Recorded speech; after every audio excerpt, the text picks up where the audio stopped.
So I released a video on the new 120Hz mode of GT7, and if there was one common thread in the comments, it was that you guys really love the ray tracing / resolution mode.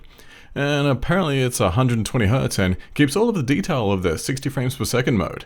But how can that be? Because I thought this offered the choice between ray tracing and a higher frame rate mode. Essentially, when using ray traced reflections, this feature is engaged in basically every scene featuring the cars, except actual gameplay. Could it really offer 120 frames per second and still look amazing? Let's find out.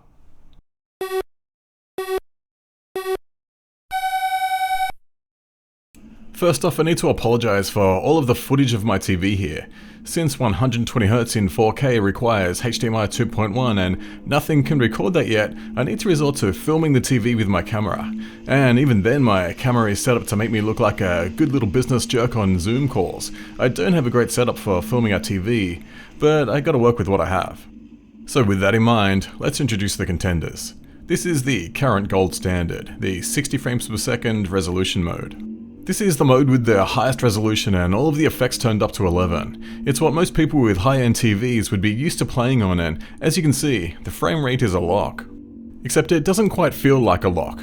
Every now and then it seems to stutter, even if the frame rate is still saying that bizarrely specific 59.34. I think this mode has some frame time issues, or what some people call micro stutter if you want to look it up. This is just pure speculation on my part though.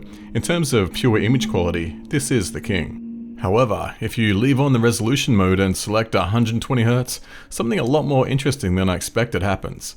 The frame rate unlocks. While it might be labeled as 120 frames per second, we are only hitting the mid-60s here, but for those extra frames we are getting, they don't seem to have lost much in terms of detail. And if you jump ahead to get rid of the rain, we are easily keeping above 80 FPS. And finally, here is the 4K 120Hz frame rate mode. Even now we drop into the 80s range off the line, but compared to the last mode we have gained a solid 20 plus FPS just about everywhere. In the sunshine it even hits that magical 120 FPS mark, but as highlighted in my previous video, this mode makes some rather large detail sacrifices just to hit that mark. But what about that second unlocked mode? How does its visuals stack up? I have to admit that sometimes when racing in this mode, I think I'm just imagining a downgrading detail, because objectively, this does look pretty good. I would love to do some proper screen capture to study these modes side by side, but static images are the next best thing. Here on top is the 120Hz resolution mode, and under it is the 60Hz counterpart. Now before anything, I've just got to say the 60Hz version is simply a better image. The picture on top is a little overexposed in the distance, and if you take a look at the lines on the road, the red strip seems a little less natural. Now the eagle-eyed out there might have already spotted one key little detail.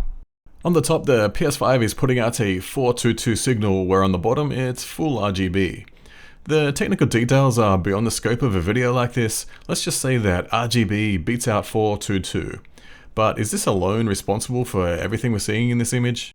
Zooming in on this row of cars seeds a little doubt in my head.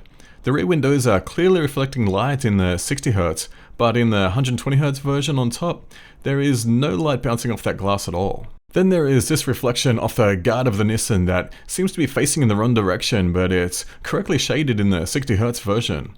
Aspects of the lighting are certainly simplified at 120Hz. But whether that or the reduction of the HDMI color bandwidth is to blame for the other visual issues I'm seeing, I'm not quite sure. What's certainly not caused by bandwidth or lighting is the loss of detail. Zooming in on the back of the Mazda, the writing on the back and the logo are all a little more defined in 60Hz, and you can see the same lack of definition on the Supra. From this level of zoom you can see that there is an attempt by the game to draw the T-shaped logo on the back in the lower image, but the one on top is just a blob. And what happened to this pole here? What we can take from this then is a hierarchy of visual quality settings. The 120Hz resolution mode falls just a little short of the 60Hz mode and easily above the 120Hz frame rate mode. It gets nowhere near its 120Hz label though. It's truly a middle ground setting. I was all set to keep using the 60 frames per second resolution mode, but now I'm not quite so sure. Do I give up a little detail to game a little frame rate?